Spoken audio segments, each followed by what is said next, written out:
चलो बेटा हम करते हैं cash flow from financing activity.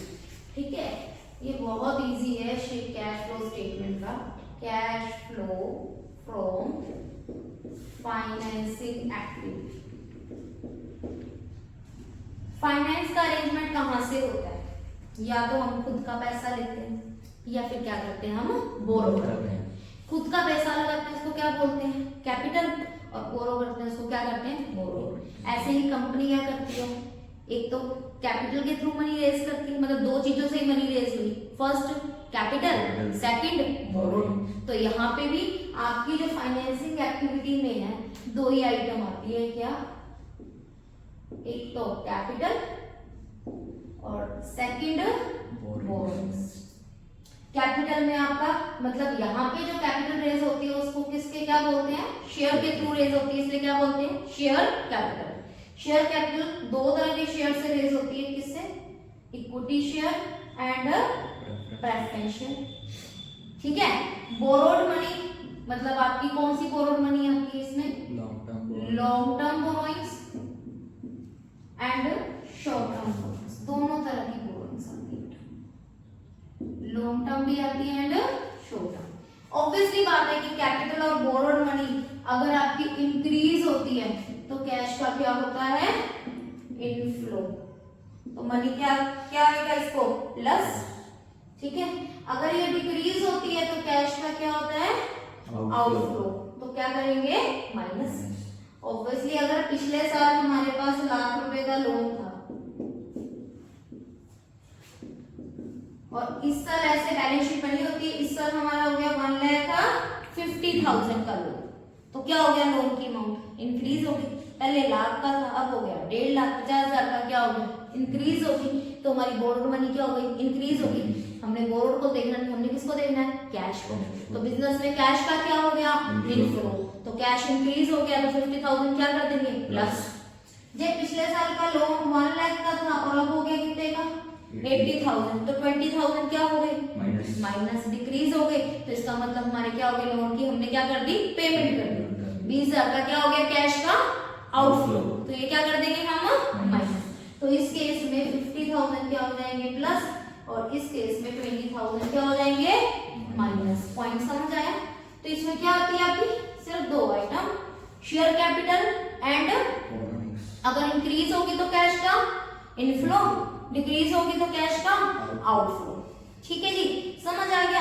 अच्छा, अब यहाँ पे और क्या होता है कि शेयर, जब सिंपल शेयर कैपिटल चैप्टर तो किया ही हुआ है, शेयर्स अगर हम इश्यू करते हैं, प्रीमियम पे इश्यू करते हैं तो क्या होगा, प्रीमियम का पैसा भी क्या आएगा, आएगा।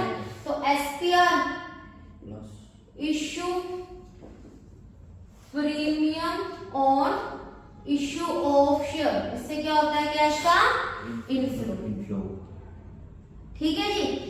अब यहाँ पे बोरोड मनी होती है, अगर यही हमने बोरोड मनी है उस पे भी बोरो जो डिबेंचर इश्यू की है, डिबेंचर इश्यू करेंगे उसके साथ प्रीमियम लेंगे तो उससे भी क्या होगा, कैश का इनफ्लो। ठीक है, तो ऐसे ये तो बेसिक सी कॉन्सेप्ट है कि इश्यू के साथ अगर प्रीमियम है तो कैश का क्या हो रहा है, इनफ्लो। अगर हम बोरोड मनी वापस कर रहे हैं और उसके साथ अगर हम कैश दे रहे हैं, प्रीमियम दे रहे हैं, सॉरी, उससे क्या है, कैश का आउटफ्लो। जैसे अगर डिबेंचर है, सपोज करो ये डिबेंचर्स है, ये 10% डिबेंचर है और ये कितने हैं, 5% डिबेंचर। ठीक है, इस पे भी एसपीआर है 5% और इस पे भी प्रीमियम है कितना, 5%। यहाँ एक से क्या हो रहा है, 1.5 लाख, यानी 50,000 का क्या हो रहा है, इंक्रीज हो रही है बोरोड मनी। जो 50,000 इंक्रीज हो रहे हैं वो किस पे है, प्रीमियम पे। तो पैसे आएंगे तो उसके साथ प्रीमियम भी क्या आएगा, आएगा। तो 50,000 का 5% कितना, तो 52,500 का कैश का क्या हो गया, इनफ्लो। मतलब इश्यू किए डिबेंचर किस पे, प्रीमियम पे। अच्छा, अब यहाँ एक से कितना हो गया, 80,000, मतलब जो डिबेंचर एक के जब 80 के हो गए 20,000 का, इसका मतलब हमने रिडम्पशन कर लिया, मतलब 20,000 के लोन की हमने क्या कर दी, पेमेंट कर दी। डिबेंचर क्या एक तरह से पब्लिक से लिया हुआ लोन है 20,000 और साथ में उसमें क्या दे रहे हैं हम, 5% प्रीमियम। तो 20,000 का 5% कितना, 1,000, तो कितना पैसा जा रहा है, 21,000। तो इश्यू पे प्रीमियम है तो कैश का क्या है, इनफ्लो। रिडम्पशन पे अगर प्रीमियम है तो कैश का क्या है, आउटफ्लो। Is it clear? ठीक है जी। तो बेसिकली यहाँ पे फिर से बोल रही हूँ क्या क्या चीज आती है, share capital and long term and borrowing. Share capital में कौन सा आएगा, equity and preference share. Borrowings में आपके लॉन्ग टर्म बोरोइंग्स में क्या आते हैं, डिबेंचर्स आ गए, बैंक लोन आ गए। शॉर्ट टर्म बोरोइंग्स में क्या आता है, बैंक ओवरड्राफ्ट। ठीक है। इंक्रीज है तो कैश का क्या होगा बेटा, इनफ्लो। डिक्रीज है तो कैश का क्या होगा, आउटफ्लो। बिल्कुल सिंपल है। ठीक है, ओके। और इसके अलावा और क्या चीज आती है, जो शेयर कैपिटल है, ठीक है, उससे रिलेटेड अगर हम शेयर इश्यू करेंगे तो उससे रिलेटेड हमें क्या देना पड़ेगा, डिविडेंड।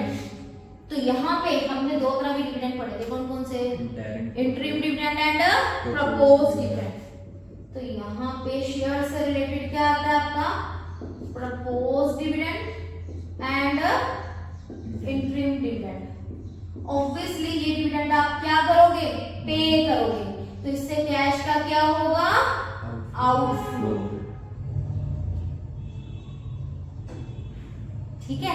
शेयर जिसने इन्वेस्ट किया है, आपके बिजनेस में पैसे लगाए हैं, उसके रिटर्न में आप क्या दोगे, डिविडेंड दोगे। जैसे फॉर एग्जांपल जब मनी बोरो करते हैं तो उसके रिटर्न में हम क्या देते हैं, उस पे इंटरेस्ट। क्योंकि बेसिक से हमें पता है उधार लेता है तो उसके बदले हम क्या देते हैं, इंटरेस्ट देते हैं। लेकिन कंपनी में जो इन्वेस्ट करता है शेयर्स के थ्रू, तो उसको भी तो रिटर्न में कुछ देना पड़ता है ना, उसके रिटर्न में हम क्या देते हैं, डिविडेंड। क्लियर?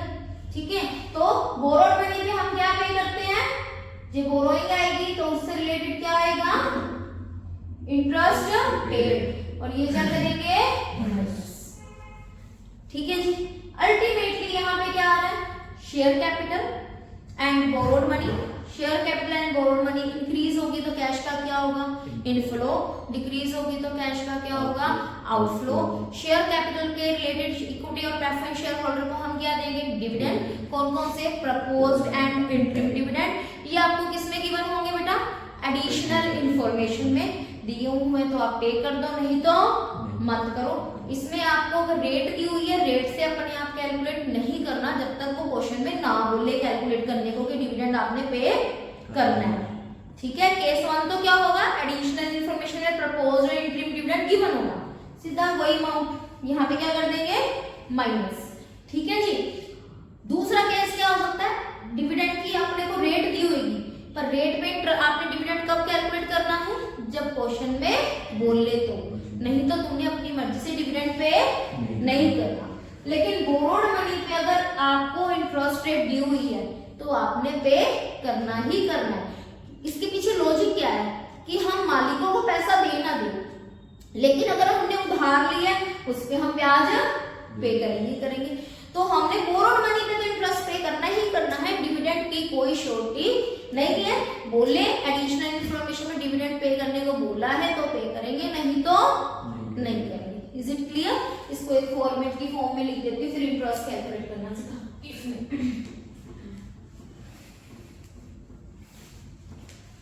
हाँ जी, cash flow from financing activity का फॉर्मेट बनाते हैं। Cash flow from financing activity, shortcut में लिख लूं, क्या क्या आता है इसमें, शेयर कैपिटल। शेयर कैपिटल में कौन कौन से, equity share and preference share. अगर शॉर्टकट में लिख लूं, इंक्रीज है तो प्लस, डिक्रीज है तो माइनस। ठीक है। और क्या आता है, बोरोइंग्स। बोरोइंग्स कौन कौन सी होती है, long term and short term. Increase होंगे तो प्लस, डिक्रीज है तो माइनस, दोनों के लिए रूल सेम है, यानी कि एक के लिए। ठीक है जी। अब शेयर कैपिटल से रिलेटेड यहाँ पे क्या आता है, proposed dividend and interim dividend. ये कहाँ गिवन होंगे, एडिशनल इंफॉर्मेशन में। बोरोड मनी से रिलेटेड क्या आता है, इंटरेस्ट पेड। ठीक है। डिविडेंड को तो मैंने तुम्हें बता दिया, अगर एडिशनल इंफॉर्मेशन में गिवन है तो सेम प्राइस हम लिख देंगे। ठीक है। अगर आपको रेट गिवन है, एज अ नोट लिख लेना, रेट गिवन है but if it is return that dividend is paid, then you will calculate. तभी कैलकुलेट करना है, नहीं तो नहीं करना। और ये करना भी कौन सी वैल्यू पे है? हमेशा प्रीवियस ईयर वैल्यू पे। सिर्फ एक यही एक डिविडेंड ऐसा है जो प्रीवियस ईयर वैल्यू पे कैलकुलेट करते हैं, ठीक है। अब इंटरेस्ट का मैं टॉपिक करवा रही हूँ। मैंने यहाँ पे दो तरह के आपको डिबेंचर बोले थे ना, 10% डिबेंचर और 5% डिबेंचर। वही सेम एग्जांपल ले लेते हैं। 31 मार्च 2024, 31 मार्च 2023, ठीक है जी। हाँ जी, यहाँ पे मैंने क्या लिखाया था? 1 लाख। इधर क्या लिखाया था? 1,50,000। इधर मैंने लिखाया था 1 लाख और यहाँ लिखाया था 80,000, ठीक है जी। हाँ जी, अब इंटरेस्ट की कैलकुलेशन सिखाते हो। इस पे कितना परसेंट रेट है? 10%। इस पे कितना रेट है? 5%, ठीक है जी। हाँ जी, केस 1 क्या होता है बेटा कि जब आपको बता नहीं रखा कि आपने इंटरेस्ट किस पे कैलकुलेट करना है, तो हम क्या अज्यूम करके चलते हैं? क्या मतलब होता है इसका? 31 मार्च 2023 है, ये 31 मार्च 24 है। फाइनेंशियल ईयर कौन सा है? ये 23-24, ये है 22-23, ठीक है। ये 23 का क्लोजिंग है, पर नेक्स्ट ईयर की ये वैल्यू क्या है? ओपनिंग। तो ये 1 अप्रैल 23 की क्या है? ओपनिंग उधार है। डिबेंचर क्या है? पब्लिक से लिया हुआ लोन। तो ये 1 लाख हमारे पास बिगिनिंग में क्या है? बोरोड मनी है। और ये 1 लाख बोरोड मनी कितनी हो गई? 1,50,000। बोरोड मनी हमारी 50,000 से इंक्रीज होगी। अभी 1 लाख की उधारी की 50,000 इंक्रीज कब होगी? क्वेश्चन में मेंशन नहीं है कि ये उधारी आपने कब ली। यहाँ पे 1 लाख स्टार्टिंग में भी 5% डिबेंचर और ये 80,000 की होगी, यानी 20,000 की बोरोड मनी कम होगी। लेकिन हमें क्वेश्चन में मेंशन नहीं है कि ये कब कम होगी। तो हम ये अज्यूम करके चलेंगे कि जो भी चेंज हुआ वो एंड ऑफ द ईयर हुआ। मतलब पूरे साल मेरे पास 1 लाख रुपए की उधारी थी और मैंने 50,000 की उधार कब ली? बिल्कुल एंड ऑफ द ईयर। जैसे मैंने दीवान से 50,000 मेरे पास थे साल के शुरू में, उधार लिए थे, मेरे को कोई खर्चा करना था, ठीक है जी। उसके बाद मैंने कब लिए दीवान से? शुरू में ले लिए थे 1 अप्रैल को, सेशन स्टार्ट हुआ था 1 अप्रैल 23, 50,000 की उधार थी, ठीक है। आज मेरे पास 31 मार्च, मान लो कौन सी डेट है? 31 मार्च को लेते हैं पूरे साल के अंत में। 31 मार्च 24 को मेरी इससे बोरोड मनी कितनी है? ली हुई 60,000। अब मैंने 10,000 से कब लिए? क्वेश्चन में कुछ मेंशन नहीं है, तो कब लिए? बिल्कुल एंड ऑफ द ईयर। तो पूरे साल मेरी उधार कितनी थी? मैंने कितनी बोरो की हुई थी मनी? 50,000। तो मैं इंटरेस्ट किस पे पे करूंगी? 23-24 ईयर का तो मैं इंटरेस्ट किस पे पे करूंगी? 50,000 पे करूंगी ना। वही सेम यहाँ पे, ठीक है। 1 लाख की बिगिनिंग ऑफ द ईयर होगी 150। पता नहीं रखा कि ये बोरोड मनी कब इंक्रीज हुई, तो ये मान के चले कि कब हुई? And of the year. जो भी चेंज हुआ, चाहे इंक्रीज हुई या डिक्रीज हुई, कब हुई? And of the year. तो हम इंटरेस्ट किस पे पे करेंगे? जो पूरे साल अमाउंट थी कितनी थी? 1 लाख। यहाँ पे किस पे पे करेंगे? 1 लाख। कितना परसेंट? इस पे 10%, इस पे 5%। समझ आ गई बात? जे क्वेश्चन में मेंशन है, यानी केस 1 क्लियर है ना तुम्हें? Case 1, if nothing is mentioned about borrowing, तब क्या अज्यूम करेंगे? देन इट विल, नोट कर लो, then it will assume that the change will be end of the year, ठीक है। तो इंटरेस्ट हम किस पे कैलकुलेट करेंगे? जो beginning of the year value रही, या ये कह लो कि पूरे साल हमारे पास बोरोड मनी कितनी रही? 1 लाख। तो जो क्वेश्चन में कहते हैं ना कि प्रीवियस ईयर पे इंटरेस्ट निकाल दो, उसका लॉजिक ये होता है। ऐसे नहीं कि प्रीवियस ईयर के हम पे नहीं निकाल रहे हैं, ये प्रीवियस ईयर की वैल्यू नहीं है, मतलब ये बिगिनिंग ऑफ द ईयर है और पूरे साल हमारे पास कौन सी वैल्यू रही? 1 लाख रही। तो इस साल मेरे पास 23-24 में कितने वैल्यू के डिबेंचर थे, 1 लाख के थे, तो 1 लाख पे कैलकुलेट होगा। तो केस 1 में 1 लाख पे 10%, 10,000 पहले वाले डिबेंचर पे, और दूसरे वाले डिबेंचर पे भी 1 लाख का 10% कितना आ जाएगा, 10,000, कितना आ जाएगा टोटल 20,000। Is it clear? ठीक है। अगर क्वेश्चन में बोल दे कि दोनों का चेंज कब हुआ है, 1 अक्टूबर 2023 में हुआ है, मतलब 1 से 1.5 हुई, कब हुई, 1 अक्टूबर। 1 से 80 हुई, तब भी कब हुई, 1 अक्टूबर। मतलब शुरू साल के शुरू में मेरे पास कितने की उधारी थी, 1 लाख की। ये मैंने कितने मंथ रखी, अप्रैल स्टार्ट हो गया, अप्रैल मई जून जुलाई अगस्त सितंबर, 6 महीने लाख रुपए थे। 6 महीने बाद मैंने 50,000 और ले लिए, तो नेक्स्ट 6 महीने कितने की थी, 1,50,000। तो 6 महीने में 1 लाख पे लगेगा, 6 महीने में 1,50,000। ऐसे सेम ये हुआ, स्टार्टिंग में 1 लाख थी, चेंज कब हुआ, 1 अक्टूबर, यानी 6 महीने बाद। तो 6 महीने 1 लाख पे लग जाएगी, 6 महीने 1,80,000 पे लग, सॉरी ओनली किस पे लग जाएगी, 80,000। तो इसका केस सेकंड, जब अक्टूबर 1 को हुआ तो पहले वाले पे 1 लाख का 10% कितने मंथ का, 6 मंथ, प्लस नेक्स्ट फिर हो गया 1,50,000, उसका 10% 6 मंथ। सेकंड वाली पे 1 लाख, सेकंड कौन सा, ये वाला 1 लाख का 10% कितने मंथ का, 6 मंथ। नेक्स्ट 6 मंथ किस पे लगेगा, 80,000 का 10% 6 मंथ। जो वैल्यू आएगी वो यहाँ पे हम इंटरेस्ट की वैल्यू आ जाएगी, माइनस कर देंगे। ऐसे केस आई जाएंगे। 1 अक्टूबर बोला है, अब मैं लिखूंगी नहीं, वैसे समझा रही हूँ। 1 जुलाई हो तो मतलब जो भी चेंज हुआ 1 जुलाई के बाद हुआ, मतलब शुरू के अप्रैल मई जून 3 महीने कितनी थी, 1 लाख। 3 महीने के बाद 1.5 लाख। तो बाकी के महीने कितनी रही बोरोड मनी, तो 1 लाख में कितने मंथ का लगा, 3 मंथ का। 150 में कितने मंथ का लगा, 9 मंथ्स का। इस पे 1 लाख में कितने मंथ का लगा, 3 मंथ का। 80,000 में कितने मंथ का लगा, 9 मंथ्स का। Is it clear? ऐसे कैलकुलेट करना है, ठीक है जी, समझ आ गया पॉइंट? आपने इंटरेस्ट ऐसे कैलकुलेट करना है। अगर डेट मेंशन है तो एडिशनल इंफॉर्मेशन में डेट दी हुई है कि जो भी चेंज आया, इंक्रीज हुआ या डिक्रीज हुआ, कौन सी डेट पे हुआ।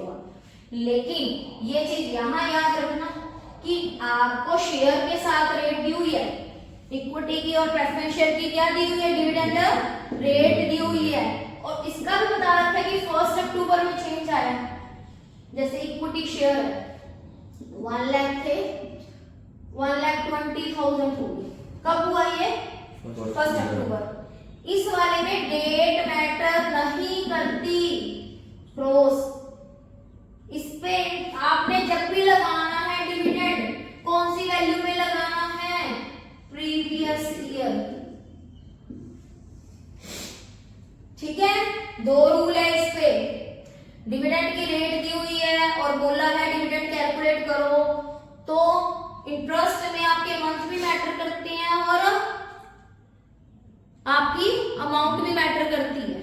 लेकिन इसमें आपके मंथ मैटर नहीं करते, चेंज इंक्रीज डिक्रीज मैटर नहीं करता। अगर रेट गिवन है तो फॉर्मूला बना देते हो, सीधा सा शॉर्टकट काम ही रट्टा ही लगा लो। इफ रेट इज गिवन, ठीक है, तो क्या लगाना है formula, previous year value multiply by rate over 100। Her case में चाहे 1 अक्टूबर को चेंज आए, चाहे 1 जुलाई को आए, कब मर्जी चेंज आए, ठीक है। कब करना है ये, पर रेट गिवन है तो पहली बात तो रेट गिवन है और बोला है, ये कंडीशन उससे भी पहले है कि रेट गिवन है और बोला है कि डिविडेंड पे करना है, तभी पे करना है, नहीं तो नहीं करना। डिविडेंड पे क्या रूल है, रेट गिवन है लेकिन बोला है कि डिविडेंड पे करना है, तब आपने अमाउंट कैलकुलेट करनी है, नहीं तो नहीं करनी। और करनी है तो इस वाले फॉर्मूले से करनी है, ठीक है जी, समझ आ गई बात। इंटरेस्ट की रेट गिवन है या नहीं है, आपने कैलकुलेट करना ही करना है। तो क्या रूल हो गया इसका, if rate is given but it is return that dividend is to be paid, then you will calculate, otherwise no। ठीक है, किसके लिए ये? डिविडेंड के लिए। इफ और अपने बोरोइंग्स पे क्या है? बोरोइंग्स पे जो इंटरेस्ट ऑन बोरोइंग है, interest on borrowings, if rate is given then you have to pay, तुमने पे करना ही करना है। और कैलकुलेट करने का फॉर्मूला क्या बनता है? यहाँ पे क्या बनेगा? बोरोड मनी मल्टीप्लाई बाय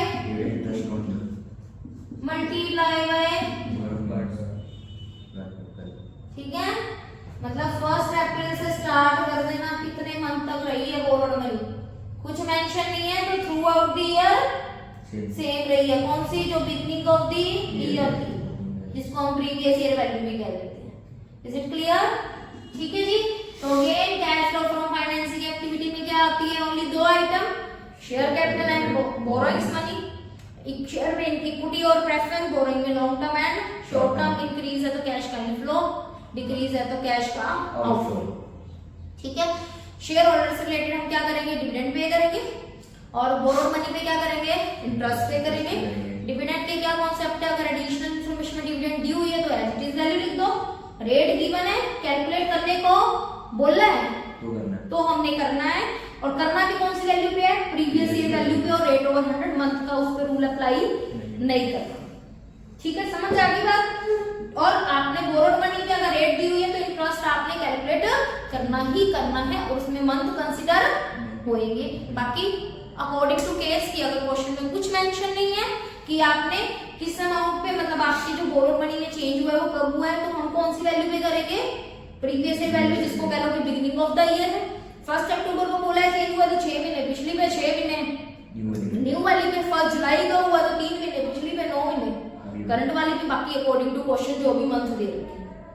ठीक है, जैसे 1 दिसंबर को चेंज हुआ है तो पहली वाली में कितने का आएगा? 8, दूसरी वाली पे 4, प्रीवियस ईयर वैल्यू पे 8 हो जाएगा, करंट ईयर वैल्यू पे कितना आ जाएगा? 4।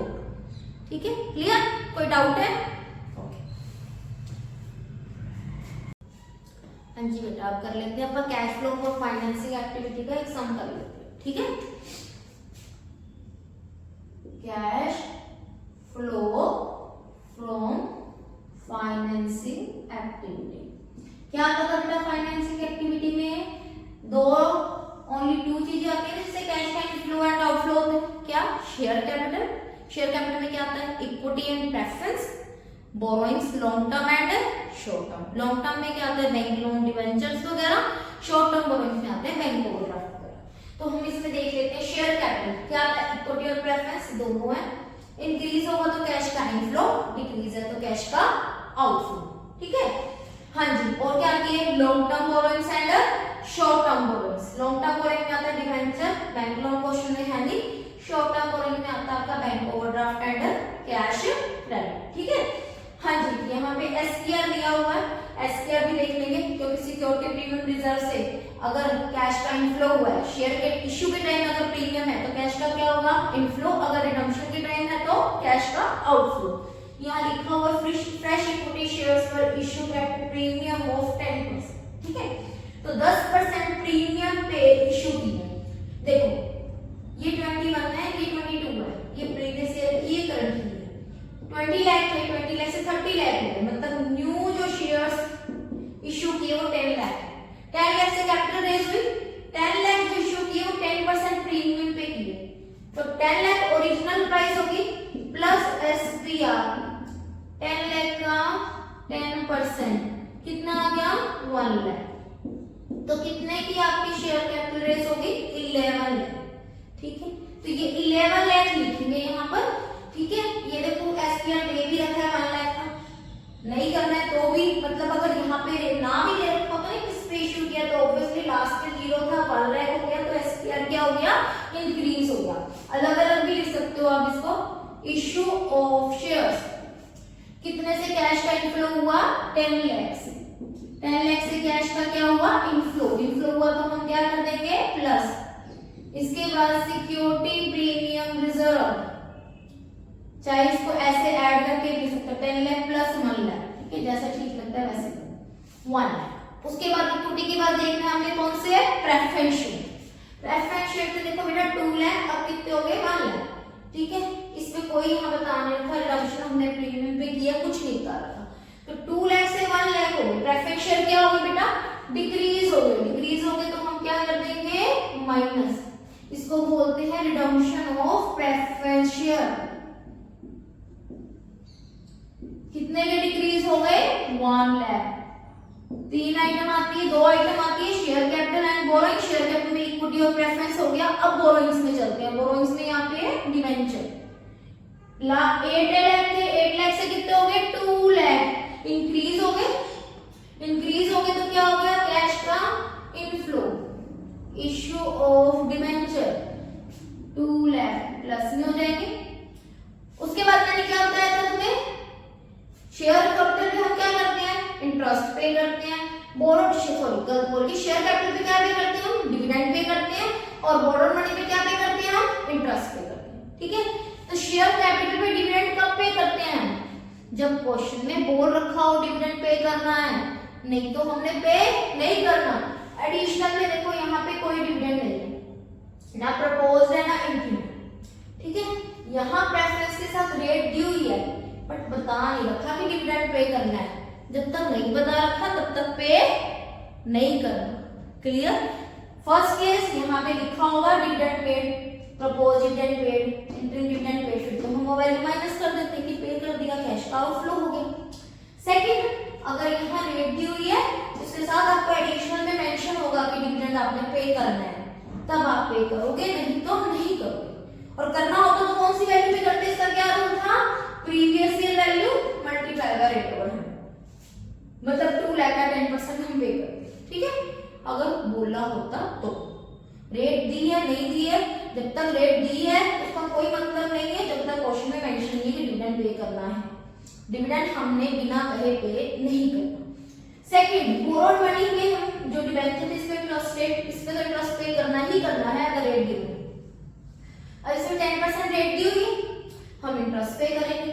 अब क्वेश्चन में मेंशन नहीं है कि आपने 8 लाख के स्टार्टिंग में डिबेंचर 10 लाख हुए, जो 2 लाख इंक्रीज हुए कब हुए, क्वेश्चन में कुछ मेंशन नहीं, तो हम क्या अज्यूम करते हैं, and of the year increase हुए। तो थ्रू आउट द ईयर हमारे पास कितने की बोरोइंग थी, 8 लाख की, तो इंटरेस्ट की वैल्यू किस पे आ जाएगी, 8 लाख। क्या फॉर्मूला था, 8 lakh into rate over 100 month by 12, मतलब पूरे 12 मंथ का आ गया, ये आपका आ गया 80,000। और इंटरेस्ट पेड यहाँ पे हम क्या कर देंगे बेटा, माइनस कर देंगे। जो आंसर आ जाएगा वो आएगा आपका cash flow from financing activity, ठीक है बेटा। फिर दोबारा से बता रही हूँ, फाइनेंसिंग एक्टिविटी में क्या क्या आता है, share capital and borrowed money. Increase है तो कैश का इनफ्लो, डिक्रीज है तो कैश का आउटफ्लो। इक्विटी और प्रेफरेंस से इक्विटी आपका इंक्रीज हो गया था तो प्लस कर दिया था, प्रेफरेंस शेयर आपका डिक्रीज हो रहा था तो माइनस कर दिया था। लॉन्ग टर्म बोरोइंग में डिबेंचर था, इंक्रीज हो रहा था तो प्लस कर दिया, डिक्रीज हो रहा था तो माइनस कर देते। शेयर होल्डर को हम डिविडेंड पे करेंगे अगर क्वेश्चन में मेंशन हो तो, और जो अपने इंटरेस्ट है वो आपने पे करना ही करना है, चाहे क्वेश्चन में मेंशन है या नहीं है, रेट दी हुई है तो आपने पे करना ही करना है, ठीक है बेटा। अगर किसी को डाउट हो तो कमेंट में लिख के दे देना, हम वो सॉल्व करेंगे। ओके। Audio Jungle.